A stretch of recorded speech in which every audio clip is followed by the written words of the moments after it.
Välkommen till Surface på 100 sekunder här hos Alltså. Vi har fortfarande Johan Huss med oss här och som ni har hört och sett så har vi pratat väldigt mycket om Surface PCs. I de olika formfaktorerna, vad som är bra, vad som funkar i olika sammanhang och sådär.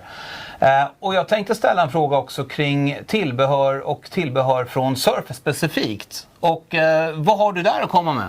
Vi har ju en hel del och tanken här är att vi ska kunna matcha de här fantastiska enheterna med bra tillbehör med samma filosofi, hållbarhet, bra kvalitet.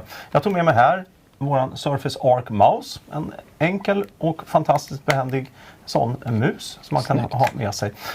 Jag tog också med mig faktiskt, kanske inte riktigt tillbehör man tänker på, men våran Surface-laddare som vi från början har också en USB port som man kan ladda till exempel telefonen.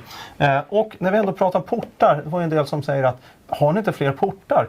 Vi tycker inte man behöver det, men om man behöver fler så har vi ju den här Surface Travel Hub som är en jättesmidig liten enhet med USB-C och olika typer av ingångar och utgångar. Så där har du plötsligt väldigt massa portar att komma Absolut. med. Absolut. Så då kan vi lösa det på ett bra sätt när man behöver det. Och jag tänkte avsluta här tillbehörsserien. Till exempel då Surface Earbuds, en sån här hörsnäcka kanske, men vi har ju också våra Surface Headphones. Schysst.